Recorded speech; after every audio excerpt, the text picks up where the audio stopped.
Welcome back to Stu Structures. We're here for video 11 in the building of Sparky's house, so stay tuned.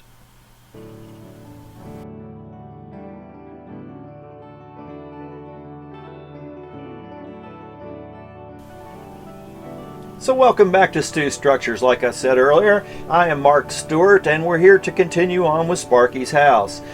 We still have a lot to do. You know, we barely got started with the front porch in the last episode. We've got the rear deck to do, handrails, more roofing, trim work still to do. You know, just tons of little stuff that goes into this building coming close to the end here. So stay tuned. Let's jump into this and see how much we can get accomplished this week.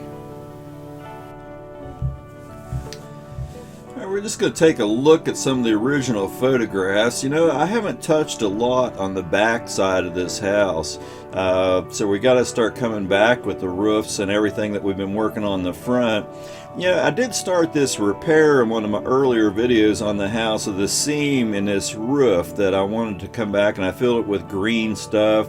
But in doing so, I damaged the ribs on the siding, so I've got to come back with this real small styrene here and add those two ribs back on that I removed.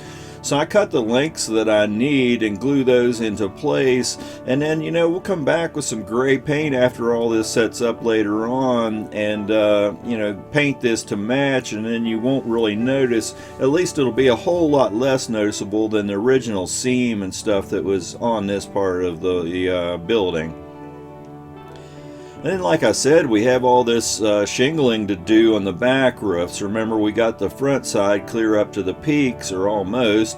Well, there's only one valley that I have to lay this gray material in on the left-hand corner of that roof there. So I put it into place and just start working all these shingles up the roofs. And you can see here, I just start with one straight side and let it run a little wild off the end, and then once the whole roof's done, I come back and trim all these edges to a nice straight flush edge. And this roof, just like the one on the front, is just time consuming, and I use these control lines to try to keep everything square as I work my way up the roof, so I don't get any weird angles. That far left roof there, the lower edge, wasn't quite square, so I kind of had to just start a little catty corner, and as I came up the roof, I just, you know, brought it back into square, so that when I get up here to the peaks, the final pieces will be square with the other roof. And you know, it's a long process. Here you see I've got another shingle down here that's a lighter color that I got to come back and use a gray marker to tone it down. But once I get it up to the top, there's one front edge here that I just got to come back and cut a real narrow shingle to bring it up to the peak, and then I'm ready to add the pieces on that make the peak.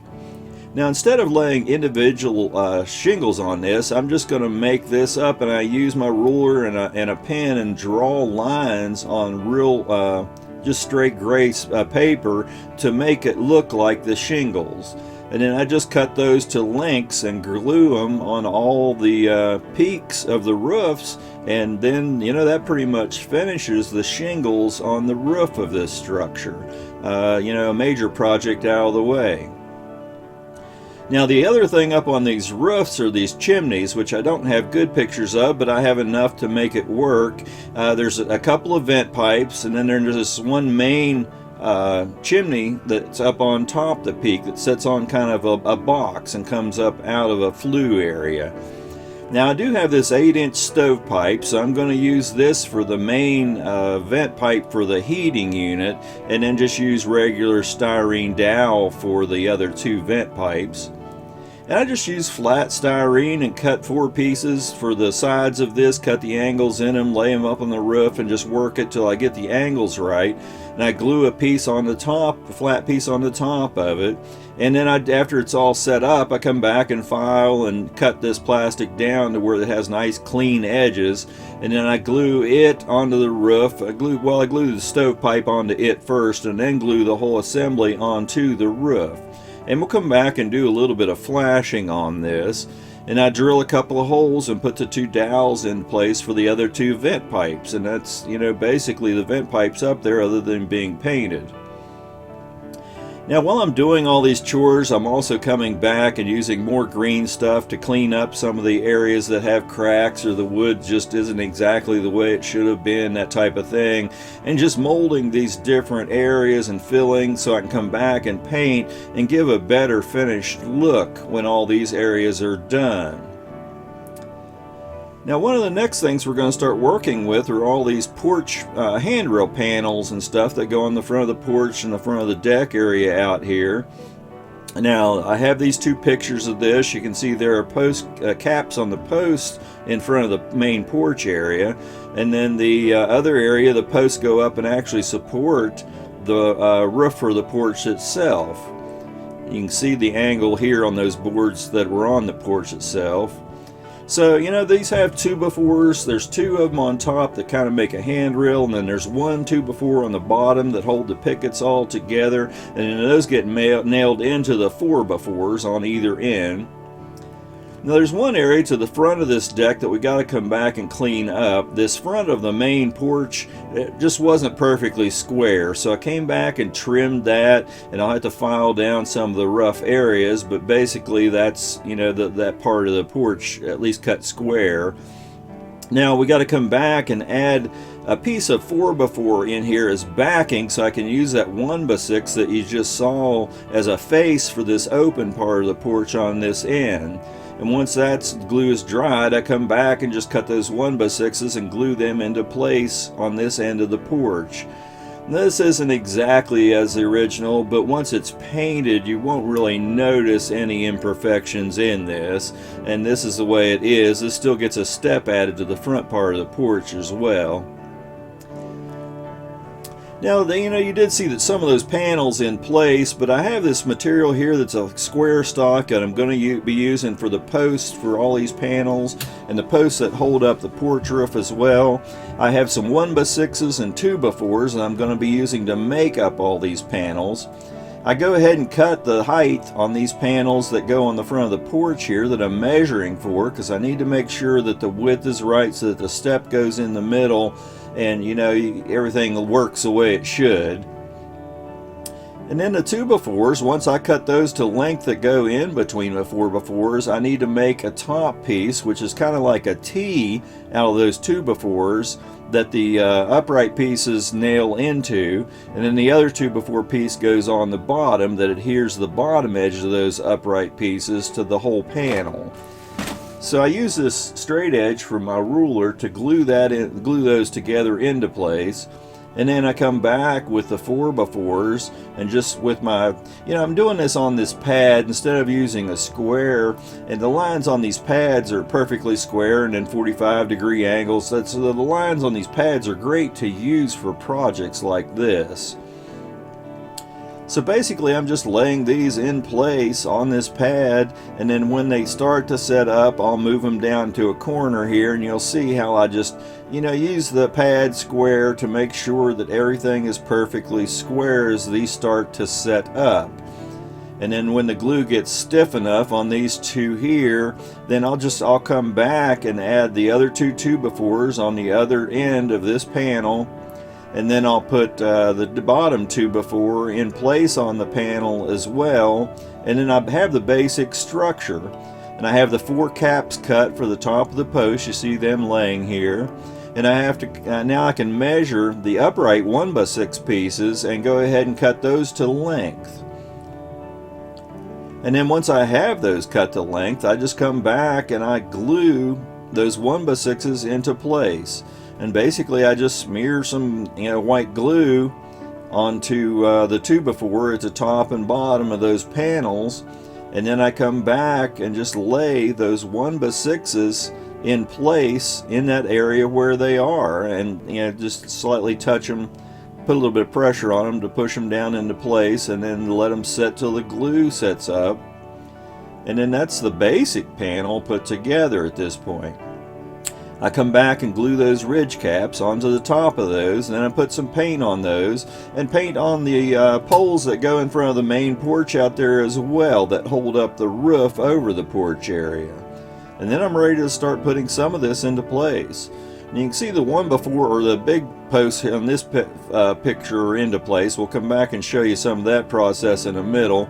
But basically, I'm just going to start, gluing these front two panels that are already pre-made onto the front of the porch and letting those set up.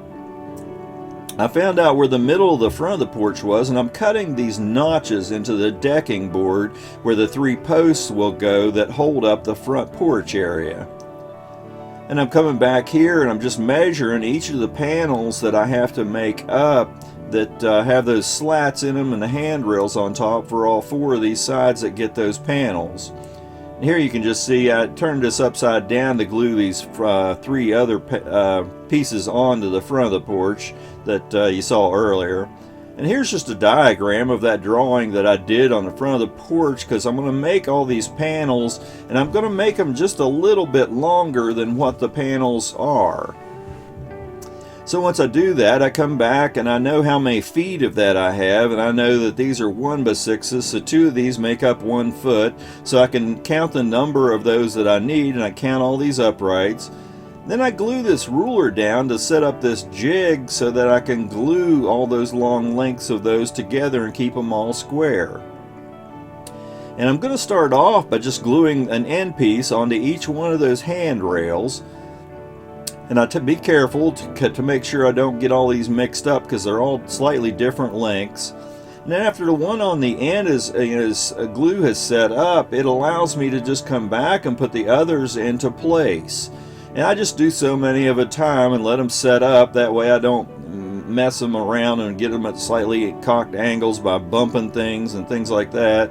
And I come back and work that all the way across the panels. Then I glue the bottom 2x4 onto the panel as well. And then once I get all that together, I'll glue the top piece onto the handrail. Now these were made just a little bit long, because as I go and get ready to set all these in place, I cut them off so they're perfect to length to set down in these open areas. And here you can see the first one painted and glued into place. Also a little bit of green stuff there that comes back and fills all that area. Now the back porch area, I don't really have a lot of pictures of this deck area. And here's just a couple pictures that give reference to it, so I kind of know how it's laid out and where the openings are, that type of thing. So I come back and cut panels to make the deck area on the back. And I just, these boards are straight, they're not at a 45. So I cut the panels and just go ahead and use my upside down knife and scribe the boards into the wood. Then I have 2 panels to start with for the back porch. Now another detail item I'm going to work on is this electrical box, and I'm just going to make this. It's nothing that has to be really ornate or anything, but anyway, I glue 2 thick pieces of styrene together to make the box itself. And then I cut a half round circle, which would be the little round meter thing that turns inside the meter. And then I just glue that onto the top of the box. Use my file to clean up all the corners and stuff, so it's a nice box. And I just use glue, and the glass enclosure on this ended up being just a little big. But I just use glue, clear glue, and build it up on top to make this meter box. So there you have another segment of Sparky's house. We're getting there really quick now. I think maybe one more show will finish this structure. There's still a lot of well, not a lot, but quite a bit of detail to go on to it. The rear decks, painting, cleaning up things, filling in little cracks. Some of the windows had popped out. I don't normally cut every single window to fit inside of window frames. I normally just let them run by the frames on the back and glue them to the walls inside structures. And for some reason, the glue that I used on these glass panes, putting them into these windows, it just didn't really adhere really well. So as I'm handling the building, sometimes I'm touching windows, not paying attention to what I'm doing. but a couple of them have popped out, so I've got to come back and repair a couple of the windows inside. I may go ahead and do a little better of a view block in the one end of the structure where there's a whole lot of windows, so you can't see through the structure as well. But anyway, you know, we've got a good start on this, and we're just about ready to finally bring it to a close. It's been a while since I've been working on this with all the obstacles in my life in the way. In any case, thank you for coming back and sharing this time with me. I do appreciate it. Hopefully, you know, you're learning something out there, or just, if nothing else, to get the inspiration to jump out there and build some buildings. You know, it's not that hard to do. You know, just grab some materials and play. You're going to make mistakes. I make mistakes. Everybody that does things like this makes mistakes. That's, you know, it's how you learn. At least that's how I learn the best, and I seem to learn a lot because I make a lot of mistakes.